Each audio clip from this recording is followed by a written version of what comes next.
Pahami dan atasi penyakit bercak daun pada tanaman kembang kol. Bisa Tani, sahabat para petani. Bisa Tani, semua bisa bertani.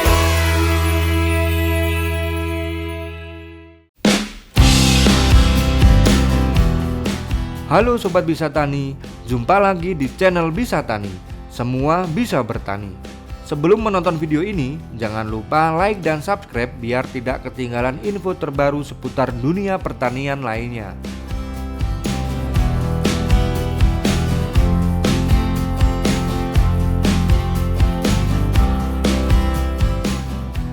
Kembang kol adalah sayuran populer yang sering dibudidayakan. Namun seperti tanaman lainnya, kembang kol rentan terhadap berbagai penyakit. Salah satunya adalah bercak daun. Penyakit ini dapat menurunkan kualitas dan kuantitas hasil panen jika tidak ditangani dengan baik. Apa itu bercak daun pada kembang kol? Bercak daun adalah penyakit tanaman yang ditandai dengan munculnya bercak atau lesi pada daun.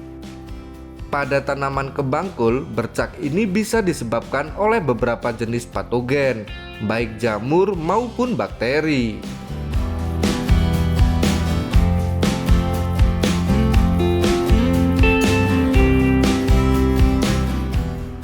Masing-masing patogen memiliki karakteristik bercak yang sedikit berbeda. Namun secara umum gejala yang muncul adalah kerusakan pada jaringan daun. Jenis-jenis bercak daun pada kembang kol. Ada beberapa jenis bercak daun yang umum menyerang kembang kol. Pertama, bercak daun alternaria atau hawar alternaria. Penyebabnya jamur alternaria atau Alternaria japonica. Gejalanya awalnya muncul bercak kecil berwarna kuning atau coklat tua pada daun tua. Bercak ini kemudian meluas menjadi lingkaran konsentris atau bercincin dengan pusat kehitaman. Pada kasus parah, bercak dapat menyatu dan menyebabkan daun menguning, layu, lalu gugur.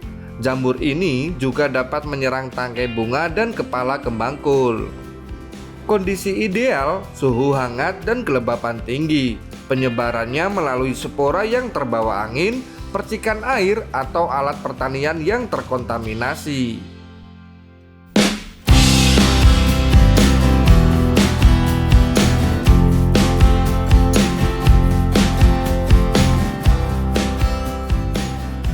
Kedua, bercak daun bakteri atau black root. Penyebabnya adalah bakteri Xanthomonas campestris.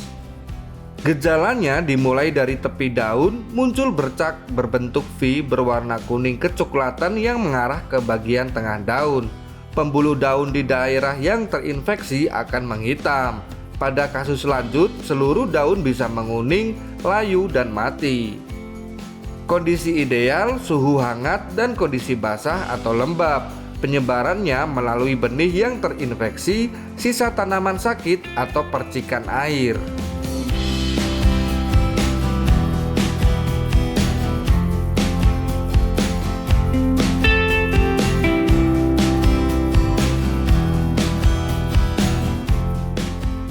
Ketiga, bercak septoria.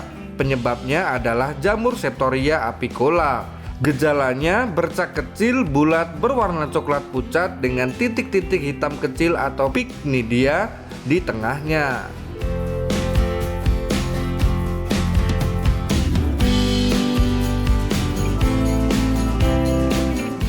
Dampak bercak daun pada kembang kol.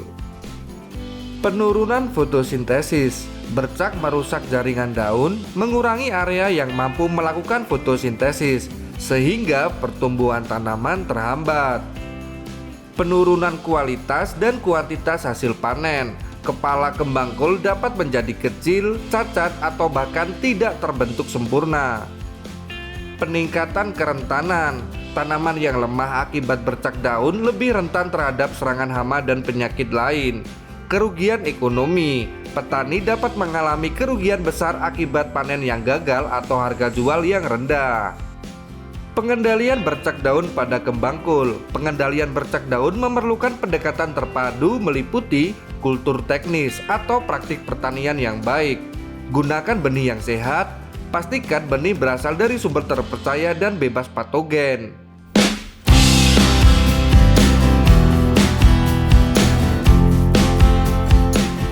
Rotasi tanaman, hindari menanam kembang kol atau tanaman sekeluarga seperti kubis, brokoli, sawi di lahan yang sama secara berturut-turut. Sanitasi lahan, bersihkan sisa-sisa tanaman yang terinfeksi setelah panen. Patogen dapat bertahan hidup di sisa tanaman. Pengaturan jarak tanam, berikan jarak tanam yang cukup untuk memastikan sirkulasi udara yang baik, mengurangi kelembapan di sekitar daun.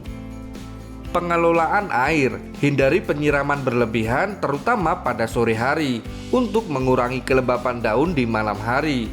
Gunakan sistem irigasi tetes jika memungkinkan. Nutrisi tanaman yang seimbang, berikan pupuk sesuai kebutuhan tanaman untuk menjaga kesehatan dan kekebalan alami tanaman. Pilih varietas tahan yang diketahui memiliki ketahanan terhadap bercak daun. Pengendalian kimiawi, fungisida atau bakterisida. Gunakan fungisida atau bakterisida spesifik jika serangan sudah parah dan metode lain tidak efektif. Aplikasi tepat waktu, lakukan penyemprotan sesuai rekomendasi, biasanya pada tahap awal infeksi atau sebagai tindakan pencegahan. Rotasi bahan aktif, untuk mencegah resistensi patogen gunakan fungisida atau bakterisida dengan bahan aktif yang berbeda secara bergantian. Pengendalian hayati, agen hayati beberapa mikroorganisme misalnya Trichoderma spp untuk jamur atau bakteri antagonis untuk bakteri dapat digunakan untuk menekan perkembangan patogen penyebab bercak daun. Metode ini biasanya lebih ramah lingkungan. Pencegahan adalah kunci. Mencegah selalu lebih baik daripada mengobati. Dengan menerapkan praktik pertanian yang baik secara konsisten, Anda dapat meminimalkan resiko serangan bercak daun pada tanaman kembang kol Anda. Semoga informasi kali ini bermanfaat untuk Sobat Bisa Tani. Tetap semangat dan nantikan informasi seputar pertanian hanya di channel Bisa Tani.